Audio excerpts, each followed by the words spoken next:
next speaker, Mr. André Münger, says, the faster companies can move around the cycle of improving data and improving applications, the faster they learn, innovate and pull away from the competition. Is that right? Hello? Yes, it certainly is. Okay, fill us in a little, in a nutshell, what are we going to expect in the next 30, 35, 40 minutes? I mean, basically, I'd just like you to see the beauty of big data and what it has to offer for you. And if I can achieve that, then I've already have reached my major goal for that. Okay. André, you're a member of Mimacom. You work for Mimacom? Or Not really. Okay. I'm one of the pivotal Okay, guys. so you're a partner. Yes. All right. Okay, André, go ahead. I'll just put it in there. So, I hope you appreciated your lunch, and some of you potentially have thought that you can have a nice after-lunch nap right now, and I can tell you one thing, you couldn't ever have been possibly more wrong if you thought that would be the case. So, do I have your attention? So, to introduce the theme, the human brain is an extremely strange animal if it comes to information processing. And we have automatically built in some kind of survival mechanisms if it comes to information processing and especially into information overload. The first technique we apply, I call that is categorizing. We try to put things that we see, learn here into a drawer, associate it with things that we've already learned, probably for easier retrieval later on. If it becomes a bit more extreme in terms of information overload, we apply filter technology. Women know that men are especially good in that technique. We then call that selective listening. And if it comes to a complete overload, we kind of manually reboot our brain. That's when you can't or won't remember what happened yesterday. So what I try after lunch is kind of manually reboot your brains, and we start with a little test. Everybody's ready for the test. And it's an easy one, so everybody basically should be able to pass it. And there's a simple question associated with that. I'll show you a couple of expressions, and the question is, what do these expressions have in common? Everybody got it? Ready to go? Everybody's ready? Yes. So here's the first expression. Bang. Not everybody at the same time. I want to have a second expression. Mouth. You categorize. Mac. Come on, guys. Was that lunch so exclusive? It's not that easy. Brother. Now your brain starts working, you know? I can feel it here. I can see it. You're struggling as well. Bang. Bang. No, not that one. Big. So that guy passed the first test to become a data scientist. Congratulations. So if you have further on expressions, and the last one that I would have given you, if everybody should have gotten it, Lebowski. So if you bring a pig together with these expressions, they form a new category. It all of a sudden makes sense out of things that naturally don't have any connection. And it's basically just about that. Big data offers a room of potentiality, but we need to find the needle in the haystack. And that's why we have technology and solutions in the software side as well. So, tell you a bit about Pivotal. And that is basically the reason for us why we're there. We just had our first birthday. We're 1 year old, and I'll go into detail a bit. And we have been founded as a company to deal with businesses at the speed businesses need to deal with their markets, with their clients. And we're convinced that you just win at this intersection between application, data, and analytics, making something meaningful out of the data you have there. What I've seen is I'm with Pivotal with the company before Pivotal for 3 years. I've been mostly around in Germany for about 2 years, in Switzerland. And what I just see in the last couple of months that in regards to that big data, there was really switched on. It was first seen as an issue, a problem, no, not that again, how can we deal with it? And now it's really seen as an opportunity to be exploited. I can just tell you it's a great opportunity. I've been in the business for 25 years. There were annoying days, the 15th data warehouse solution, but it has never been so vibrant as it is nowadays. So I usually don't start my presentations with a joke, but I would just like to share that one with you, and I'll let you read it.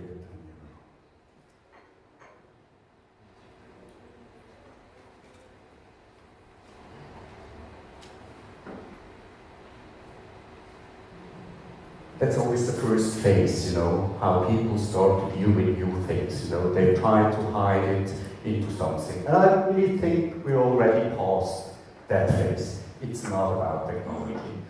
Technology is, at the end, the means, the instrument we need to do something meaningful for the business. But it's not, oh, first we need to have an in-memory database, or first we need to put an elephant teleshow to be hype. It's really not about that. It's just tools that basically can help you to cope with these new challenges that are around. Within big data, there's basically only one thing that is important. It's about monetizing. When you can't monetize it, you can't get any profit for your company out of it. You can make very nice things, but probably shouldn't even deal with it if you don't see a business case that differentiates you from your competitors, that helps you to become better as a company. And if that is not the case, please just forget about it. It will be just toying around. I'd like to quote my good old friend Charles Darwin. Sure you had that, at least it's cool. He quotes, it's not the strongest species that survives, nor the most intelligent that survives. It is the one that is most adaptable to change. And here we're back to agility. If you look in the market, it's amazing how quick that market changed. In the ancient time, you used to give prognoses for 1 year, 3 years, 5 years, and now I wouldn't be even able to tell you what happens in Austria in 2 months' time. If you look what happens in the market, the WhatsApp story, for example, WhatsApp was a company, it was not even 2 years old, I think, some employees, 18 billion, it was acquired, which is probably more than 50% of the stock quoted SMI companies in Switzerland. One simple idea, one application. So brands are built at an enormous pace, If you have a company that is there for 30, 40 years, you can no longer rely on what you've built, because it will change every day new, and you have to reinvent yourself every day. So, there's hundreds of examples. I would really say cloud and software, even at my high age, it really changed my life. It changed the way how I communicate, how I interoperate, what kind of services I'm using, and all these things at the end are simply apps that can be consumed in an easy way. I don't need to have any specific understanding. I just need to get what are they offering in terms of the services. So there's a nice saying which basically says software is eating the world because it's really agile. Mark Anderson quoted that, and there was a study that said about 70%, I would even put that higher, of the companies that will be able to leverage software for competitive advantage will outperform their competition. They move away, as Percy, by the way, is Percy still here? I always miss his trident if I hear Percy. Not see that, Percy Jackson? Yeah, never mind. So, that is kind of a technical slide. You know that story? First platform, second platform, third platform. First was mainframe, client server, whatever. Don't want to enter into the detail. But the third platform, as we speak of it right now, is basically really characterized through these buzzwords there. It's new experiences, it's new business models. We see real people and companies adapting their business models, completely changing. I'll have an example later on. New needs, and it's about the great, we can do everything, we can have it all, and we can have it now. People are no longer willing to wait for something which they need right now. And that's why there is a couple of technologies that emerged, not only ours, other ones as well, which are just there to help you achieve that goal, to make your business become better. The race is on. Basically, there is a need for speed, but it's intelligent speed as well. Dinosaurs were big and great and fast as well, but you need to act intelligently about that. You have the megatrends: cloud, mobile, social, big data. These are really the megatrends. And if you look into the market, I think existing companies are really heavily pushed by the competition as well, and you have to be able to react on that. And if I say again, 25 years, I've never seen such a disruptive shift. I would really call that kind of a revolution. And you know, well, we have quoted in Silicon Valley, basically there's a saying that about 97%, I think, of the companies that are started up in Silicon Valley, they fail. You know, it just, they don't find a market. But 3% succeed. You know, if you don't try, you'll never succeed. But these 3% that try, they will be succeeding, and they will become a serious threat to your existing business. So, what is Pivotal? Pivotal is basically an opportunity where I've been very grateful. I've seen many days come and go, they just passed me on the left or on the right hand side, and I've never thought that I would still be able to ride one. Pivotal was announced in 5th of June 2012. It was implemented 1st of April 2013. And it's basically a spin-out of EMC and VMware. It's led by Paul Merritz. He was number 4 at Microsoft. He was CEO of VMware for many, many years. And he basically went out as a chief strategist and just looked at the market, how I explained it to you. And he said, we don't build an enterprise just like that, but we specifically build an enterprise that is able to cope with these needs as they arise at the market. So we call it the biggest startup of the world, with about 1,700 employees, 350, I don't know what, $1 million turnover. And the interesting thing was, when we announced that, we went to our biggest clients around the globe on 5 continents. You know? We just explained what we're interested in doing, and the standard reaction of these guys was, I think that's very nice that you have that idea as well, because we're already doing that for years with your software. Being at VMware, DMC, or wherever. You know?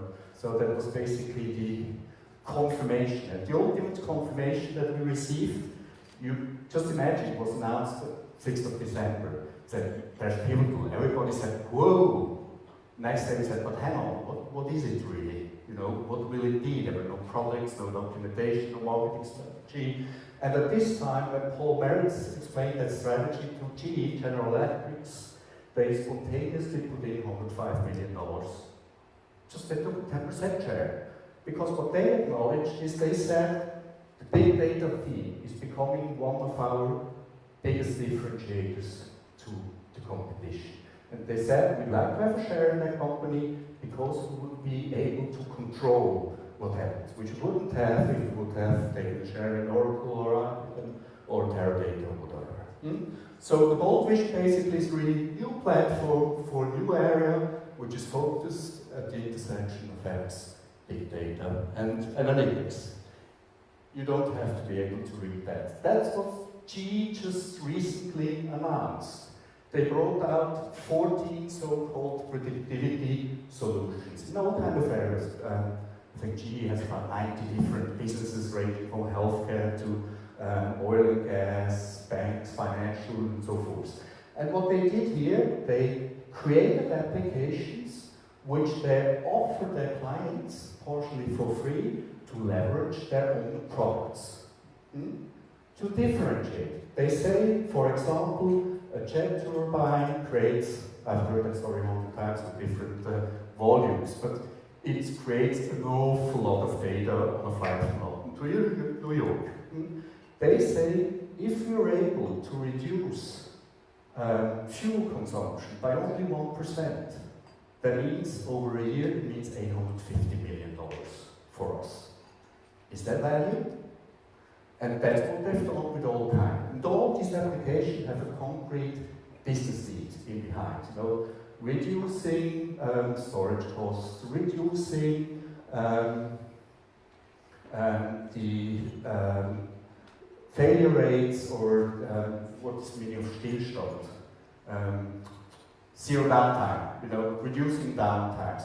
All have concrete and measurable business needs behind. There are now a joint venture with Palo Alto, where they have about 400 developers really working on that. It's their own business models, they have products, but they try to leverage it by bringing in applications which value add their offerings compared to the competition. Very good example for me how companies, and geez, a real legacy company, you know, it's huge, but they have that visionary thinking. If we come back to the data, basically that data per se doesn't represent any value. It's just a rule of potentiality. You can either ignore it or you can start doing things. If you see things with it, if you see the two axes here on the left-hand side, there's relevance. Is that data relevant to your company? On the upper left side, you have your internal structured data, which is typically your ERP or your data warehouse. Everybody out here can for sure tell me we have a data warehouse that is 3, 5, 10, whatever terabytes big. You know, we mastered that. We've done that for 25 years. We probably even have become a bit bureaucratic about it. But there is more. If we have heard about binary data, about log data, and that becomes more critical. You know, the data is becoming bigger, but the relevance is slowly going down. If we speak about internal, semi-structured data, there is other categories like external data, which is becoming huge, especially if we speak about the internet. There is partner data, which I consider to be one of the biggest opportunities. Really think about with what other company we could leverage our joint data to create something meaningful, which is new, which creates value to the business, which is not really exploited. And then there is the open data section. The volume becomes bigger and bigger and bigger endlessly. But the problem is you can get lost in that quite easily. You know, you can make very nice stats, correlations of data, which don't help your business at all. So the upper right-hand side, you need a certain creativity to find correlation. As you did it at the beginning of my presentation. You know, we need to think what might make sense. If I put this data with that data together, and that's a trial and error, you know, it's not easy. It's not just per se. There's a nice saying I've later on within the data scientist community. So guys that are really taking care about that, they say if you torture your data long enough, they will finally confess. You know, but you really have to do that.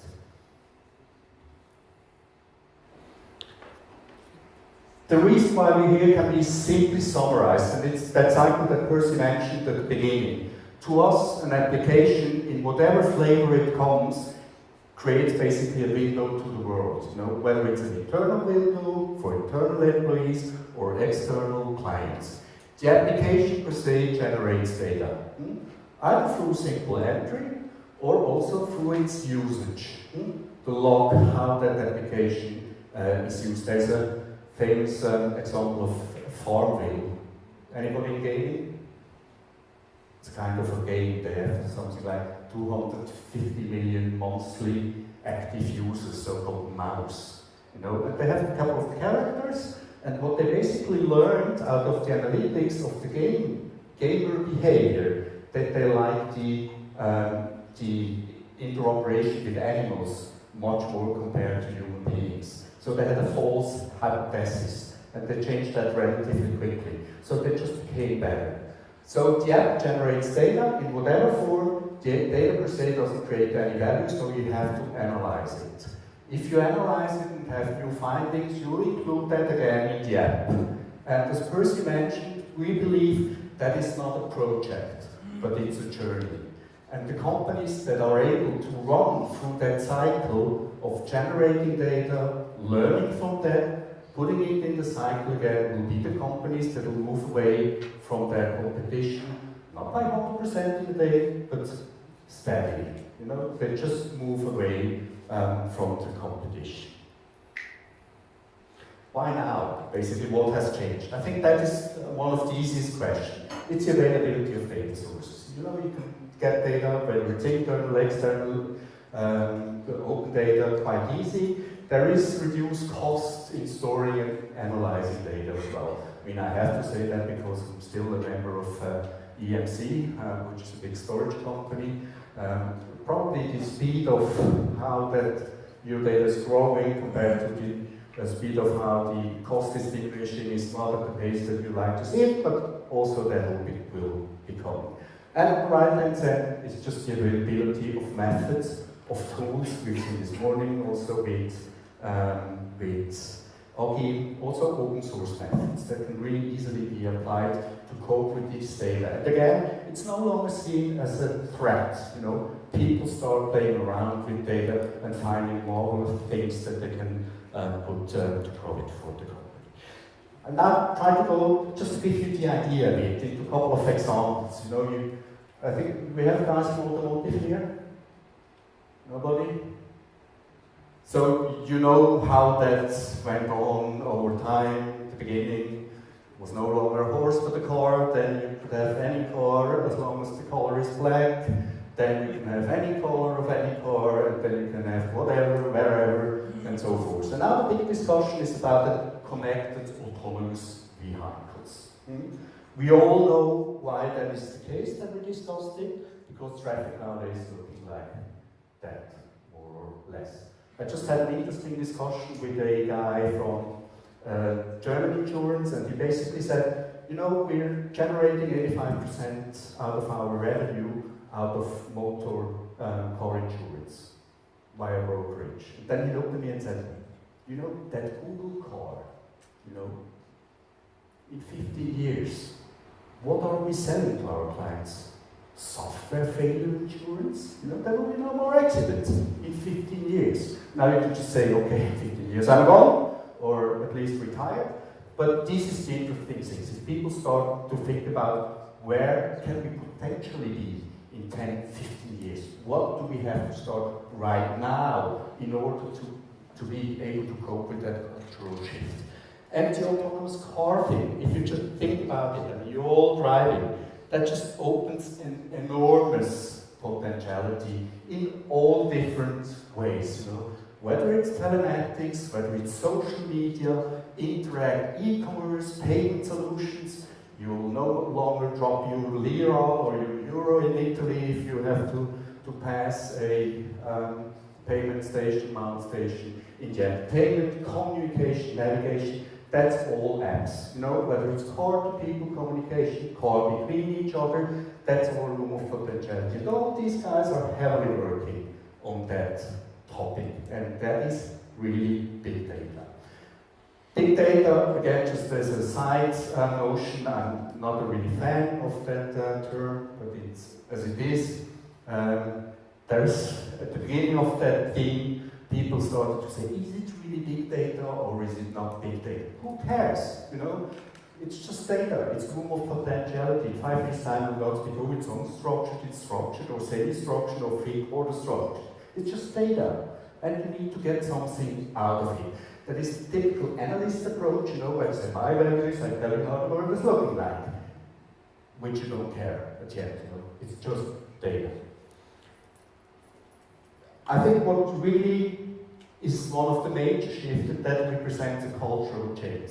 We're moving away from that old gut feeling, you know, the lost forecast was 35, I think we should head to 37 or whatever.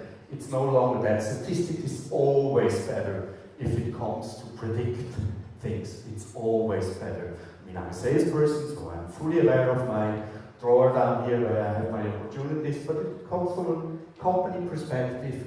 You really need to rely on hard facts and not on guess feelings. The data scientist, and that is in the war of talents, one of the sex jobs nowadays, or if you have kids, you should probably think about letting them become data scientists.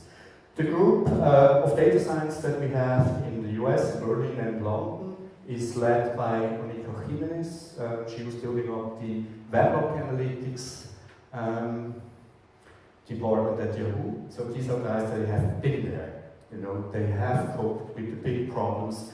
And here in our companies, I always have to joke, in Switzerland, and I'll have a couple of examples here, there's Swisscom, you know, and Swisscom, which is a telco operator, and we always say 3.5 million, 4 million clients, woo, that's really big, you know. Then I always remember my colleague from India, a new hire, when he said, André, we just reached 250 million mobile subscribers in India, you know. That is big, you know, that is a complete different, that is a factor of 50, that is a complete different challenge. You face that here, I think Austria, Switzerland, maybe even Germany, it's really, the issue is not about volume, but the issue is about intelligently bringing data together, making them speak to you. And that is, I used to be sales manager for SaaS in the statistics area, so that is just basically to demystify the analytics story as well. There's a lot of, some people are afraid of that, you know, analytics, I wasn't really good in math and stats. But basically it's just about 3 things, if you speak about statistics.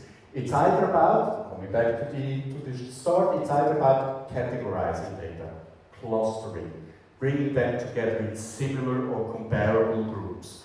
Once you have done that, segmentation, data mining, segmentation, CRM, blah, blah, blah. Once you've done that, you basically try to predict a behavior of that group, of that piece, of that machine, or whatever it is. You know, it will be run into maintenance in 3 months. That driller will be out of order in 6 hours, so you probably just better take it out before it explodes. You know, that makes business sense. And the third thing is you try to optimize that behavior. You know, and that's about the models that you can basically apply. Of course, there's a couple of flavors in that, but that's how you should think about it.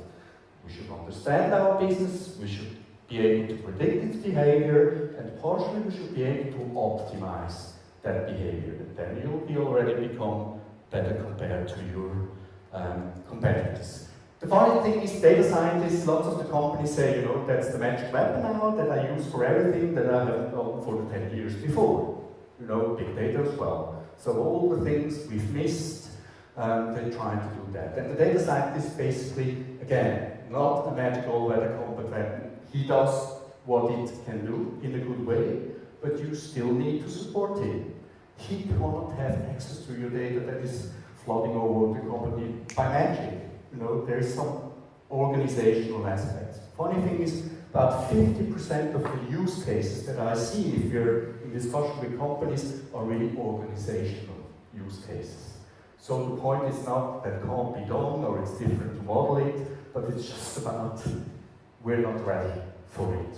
We still have our silos or whatever it is. So the data scientist basically at the end is a kind of a moderator also between business and IT. Because the data scientist needs to be interested in the business on one hand side, but he also needs to be able to cope with it from a technology perspective.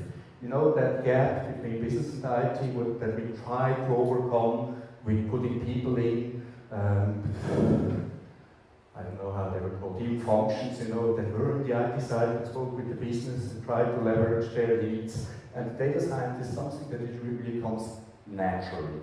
If we hire a data scientist, and this is not a protected title, you know, you can go out and say, I'm a data scientist. What we do, we have a standard interview process. So if we have come to 50 guys or ladies for a job, we have a standard interview process, we put them down to 10, and if we're down to 10, we give them open census data, which is basically open source data from the population count in the US, so it's demographics, it's states, it's developments, and so forth. And we just tell them you have 24 hours of time, you come back, and you have to tell us what have you done, how have you done it, and why have you done it. There's no further things, you know. 24 hours, need 3 things. I can tell you it's relatively easy to say there is a brilliant mind, a creative mind, or it's just a socially disintegrated statistician that is applying some sort of methods to the data. No? They start to think creative. Oh, I could align this data with something else. I could merge it with something that is available in the internet. And at the end, 3 data scientists are looking at that, and the decision is really easy at the end. You can lose an awful lot of time if you get the wrong guys on board. So, and that fits nicely to that event as well. A data scientist basically, if it's a real data scientist, he doesn't care where he's working for. He just has a challenge, a problem, an issue, or whatever to fix. And he's not saying, I can just do that with SAS, or I can just do that with or whatever. He basically just said, I like to be infrastructure dependent, don't want to be restricted by some guys that say, oh, that takes 2 months until you have your 15 terabyte. He wants to be really fast and scalable, schema-free, which refers to the Hadoop side. So he doesn't want to structure things before he analyzes them. Just as a side note, Agim said providers are claiming my Hadoop is bigger than the other. So I usually say our Hadoop is better than the other. So bigger comes from the other category, but never mind about that. And real time as well, which is use case oriented, we'll be just back in a second, and easy to use. So what they do basically is they put together a kind of a tool set they're using. Some of these tools might be familiar for you, some of them not. Lots of these tools are open source for visualization, for example. There's one, for example, which is called Madlib. Madlib is an open source library that we developed together with Berkeley, Stanford, and University of Florida for text analytics. Which is the idea of that open source library is just fostering the widespread of parallelized algorithms. You could just take that, it's there. Whether it's in genomics, whether it's in telco, in banking, retail segmentation, they just develop parallelized algorithms which can operate at a high speed. That is filling an evening. So if we want to go through that, we'll probably better take 2 bottles of wine, and then we can go into details of this. Again, if you're torturing your data enough, they will eventually or finally confess. There's a lot of companies that we see that start with something, they don't get the results, and then the conclusion is, oh, big data is nothing for us. It's not that easy. If it would be that easy, you wouldn't need to make these kind of conferences at all.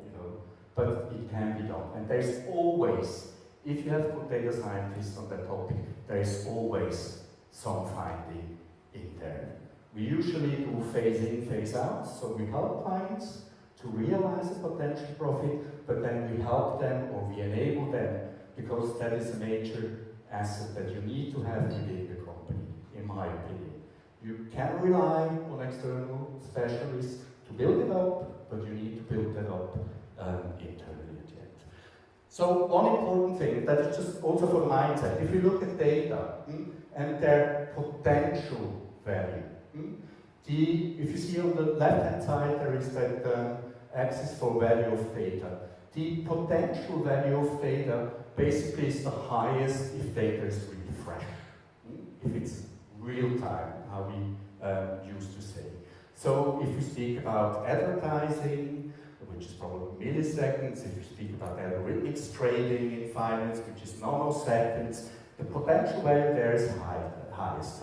If it comes down then to hour, day, month, yearly data, that value comes down.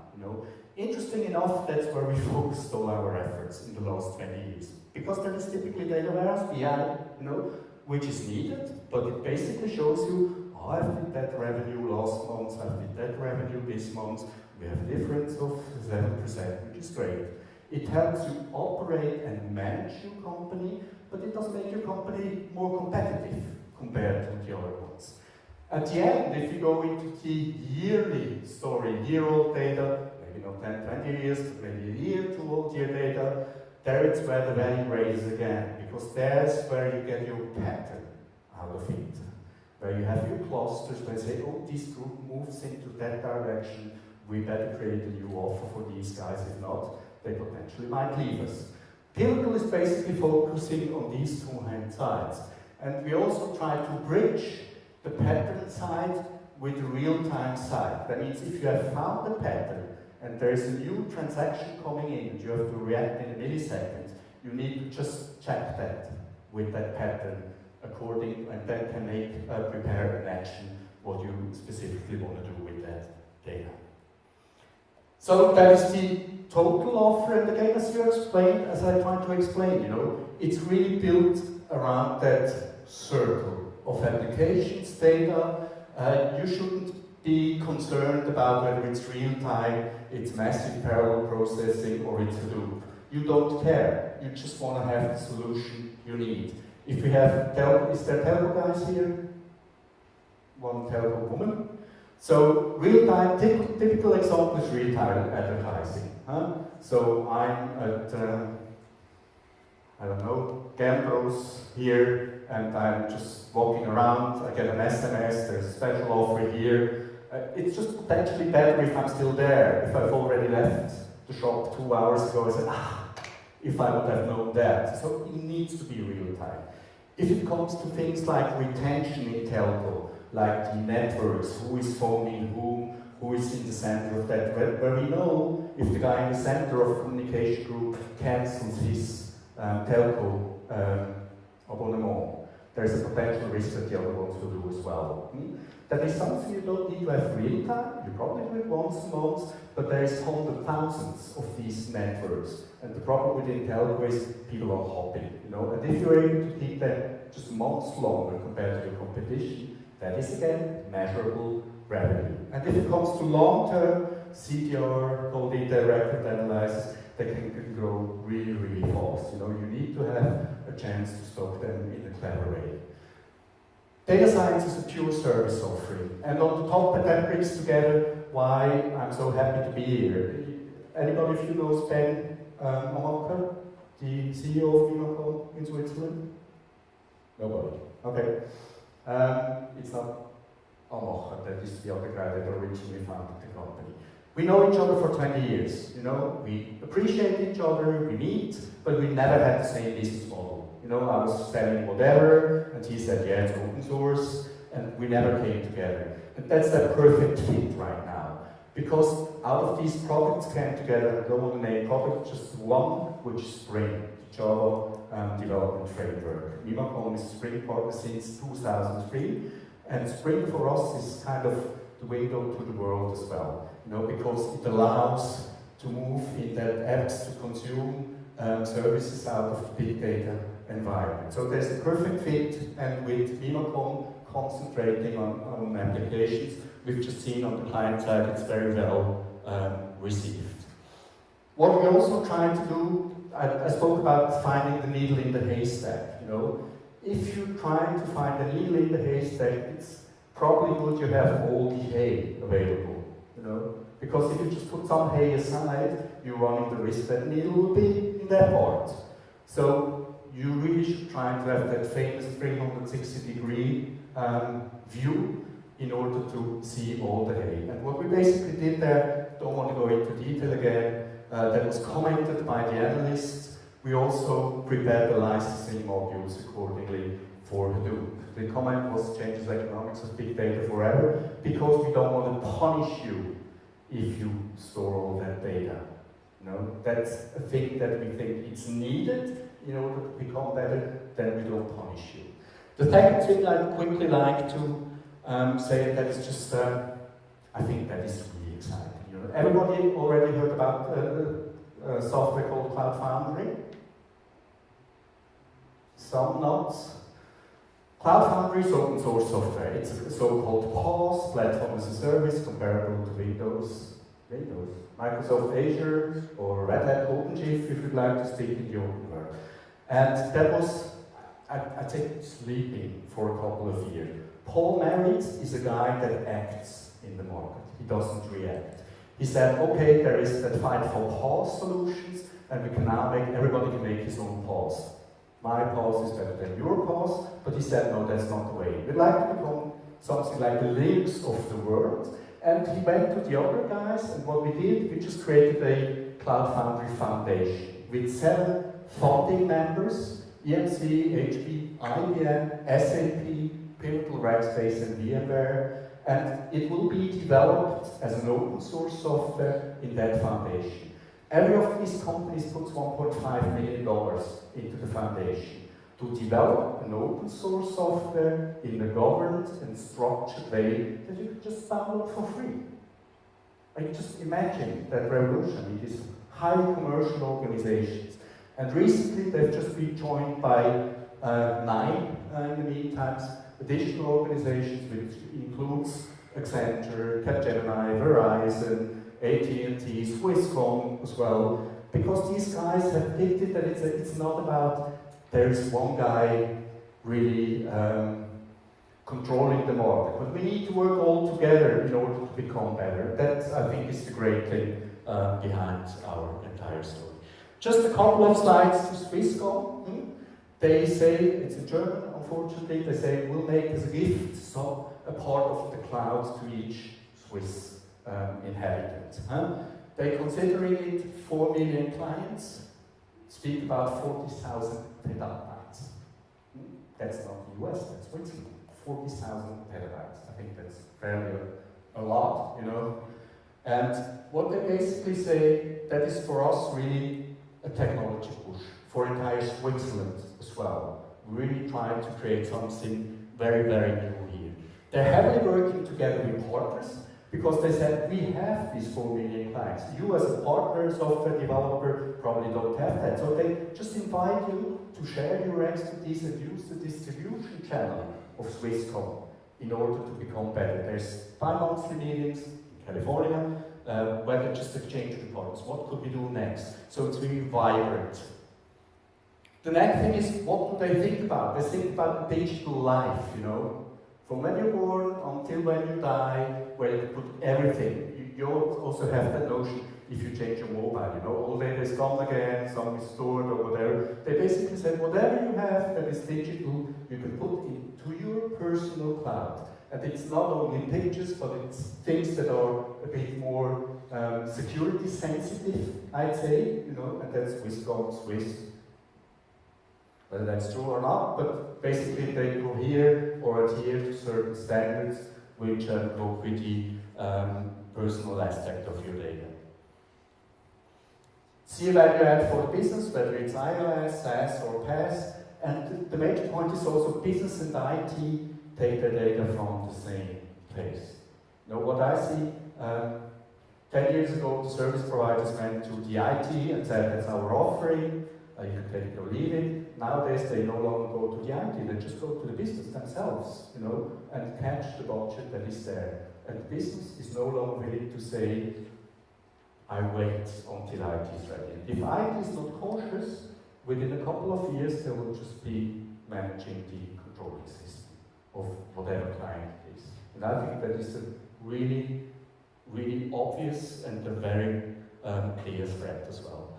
Also brought up this developer cloud through the alignment of different development teams, Java, SAP, and if you need to have even .NET. They just implemented a SAP HANA as a service broker, which opens up the entire SAP HANA world, also for partners. You know, if you'd like to develop something for SAP HANA, you have to invest a bit of money. And it's easy, you can just have your entire ecosystem and build something of value added. Who knows or has ever heard about Wi-Fi? Not Wi-Fi, Wi-Fi. Close, very close. Wi-Fi is a spin-off of Telefonica, Vodafone and EE in the UK. And what have they done? They basically said, we all acknowledge number of SMSs, number of speeches between clients is no longer our business model. They created that company, which is a spin-off, which addresses the advertising market. You know? The example I just mentioned. They say together we're covering about 85% of the UK market. They approach companies like Tesco, Black & Decker, whatever, and offer nice services. So they really attack a business where they've never been in there. And if you've been in that business as an agency or whatever, you're just out of business. You know, you can't compete with that power. Lots of the telcos, they thought, oh, we have all this nice data, we just make them available and sell that. That is raw data, there's no value add, you know. But they tried to make a business case really behind that, and it's extremely successful. That's what we see more and more, that these business models are changing. What can you do out of your existing business that leverages something else? I just, very quickly, I call that the quest of Dante Alighieri. The guy categorized people as well. He said some will join hell, some will join paradise, and some will stay in purgatorio in between until we know where we send them. But that's the same thing if you compare that to IT and big data. The big challenge we all face is with that development is in the area of performance and cost. You know, volume is raising, therefore you have to invest more, performance is decreasing, users are not happy if performance is decreasing, that means you're turning in that vicious cycle, kind of, you know. We have seen a lot of interesting projects in that area, also of data warehouse with a real sense of replacement. Use new technology to make something existing more efficient, more cost effective. But the fun side is really on the paradigms or on the value side, where the fun principle also applies, where it's about innovation, where it's about analytics, and where it's really about monetizing that asset you have there. If I can give you one recommendation, I'd really like you to look at data science and big data not as something new, and not as something that you just say, oh, we've done that before, and then you just try to twist and tweak your existing environment and the infrastructure until it kind of fits. Really look at it as something completely new. Because if you just repaint something, it will not become something else. And then you would really miss a fundamental opportunity that you have, whether you're a business or a company that deals with services. Next event here in Austria, IDC Data Hub Conference on 5th of June. Specifically interesting because there's Dr. Michael Natusch, which is the head of data science for EMEA, basically sitting in London, but overviewing his site also in Berlin. There's lots about use cases. That's really worth to make some kind of speed consulting. Would really invite you to join us there. And that's a new standard closing slide if it's about data science as well. If you'd like to work for us, please contact Michael Natusch. That's in the US always, it's the closing slide, you know, because again, more of that. If you'd like to work with us, please contact me, we're hiring. And as a final slide, and that's just, can take that back home. When the wind starts blowing strong, the ones are building walls, the other ones are building